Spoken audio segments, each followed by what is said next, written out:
Here with my August reading wrap up, I read 8 books. I started out the month with Great Big Beautiful Life by Emily Henry. This follows writer Alice competing with Pulitzer Prize winning Hayden for the story of a lifetime. I can finally say that I'm caught up on all of her books now, so look out for a ranking video coming soon. I've read more romance this year than I ever have in my entire life, so I was still kind of in the mood for some more, so I jumped into The Love Hypothesis by Ellie Hazelwood. While it was fun and I loved the romance and the banter between the two main characters, it was also a real depiction of what some women can deal with in STEM. Looking forward to the adaptation and reading more Ellie Hazelwood. Then in one sitting, I read James by Percival Everett. This is a reimagining of Huckleberry Finn from the perspective of Jim, who is a slave.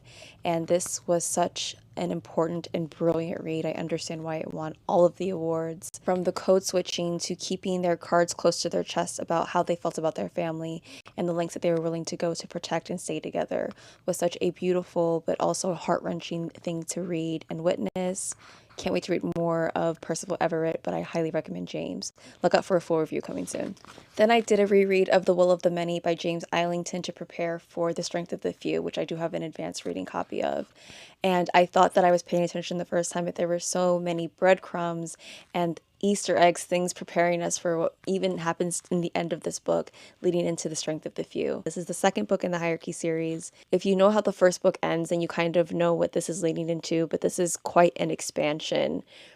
And all of the POVs and the places that are uncovered in this book just bring about more questions, and I need books 3 and 4, please. I do plan to do a dedicated review for The Strength of the Few, but I wanted to wait a little bit closer till pub day and until I can get my thoughts in order because this was a wild ride. Then I read The Bewitching by Sylvia Moreno Garcia. This is a gothic horror story that follows a grad student trying to uncover disappearances that happen at her university. At the same time, it follows her great-grandmother in her time trying to uncover the disappearance of her brother. Magic in the existence of witches is unclear, but both Minerva and her great-grandmother Nana have heard from family plenty of stories. Then I read one of my favorite books, I think, of all time, The Everlasting by Alex E. Harrow.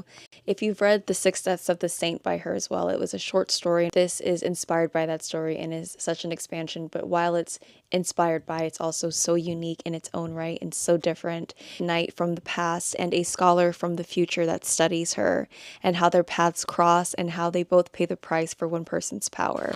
And lastly, I read When the Tides Held the Moon by Vanessa Vita Kelly. This was my book club pick for Written Reveries book club for the month of August. This follows Puerto Rican immigrant Benny as he's trying to make a way for himself in New York City, having to choose between found family and opportunity and possibly the only love of his life.